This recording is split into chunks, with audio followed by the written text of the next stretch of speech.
Sebelum memasukkan makanan, disedot dahulu udara atau sisa makanan. Jika kurang dari 50 cc, boleh dimasukkan makanan dengan ukuran normal.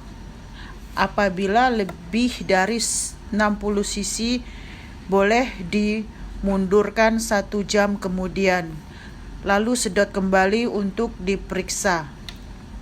Apabila penyedotan dalam keadaan membaik, makanan yang dimasukkan boleh dikurangi kurang lebih 50 cc. Apabila keadaan terus memburuk, hubungi dokter atau tanya dokter. Obat dan makanan dilarang digabungkan pada saat memasukkan makanan. Untuk menghindari antara makanan dan obat-obatan mengakibatkan gejala-gejala atau kecuali dengan izin oleh dokter. Apabila pasien bisa bergerak sendiri, biarkan atau bantu pasien untuk bergerak dengan gerakan ringan atau membantu pencernaan. Setiap kali memberikan makanan, ukuran dan jumlah makanan harus sesuai dengan petunjuk ahli gizi. Apabila pesakit telah dilarang makan pada semasa waktu mulai pemberian makanan harus dengan lebih encer dan jumlahnya sedikit. Kemudian baru pelan-pelan diatur kekentalan ukuran yang akan dimasukkan agar dapat tercapai semua ukuran, kekentalan dan ukuran yang diperlukan oleh pesakit. Makanan yang dimasukkan suhunya tidak boleh terlalu dingin atau terlalu panas, harus sesuai dengan suhu tubuh.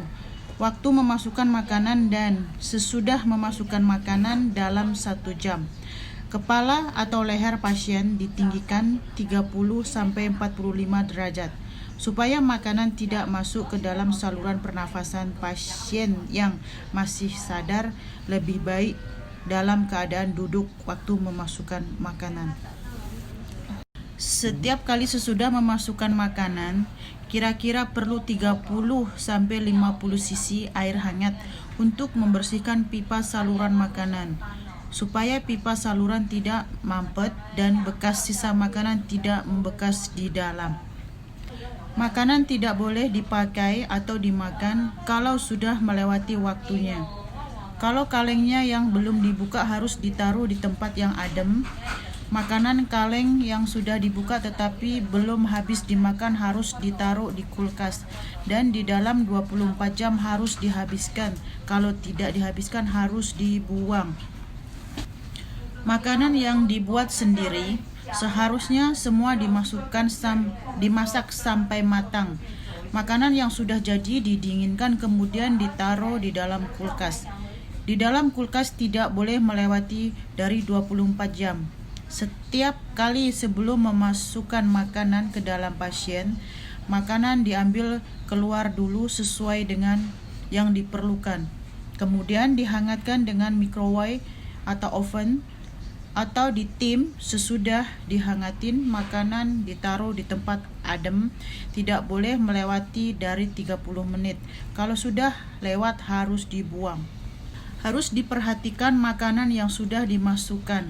Apakah pasien ada reaksi seperti mencret, perut kembung, muntah, tidak bisa berak, dan lain-lain.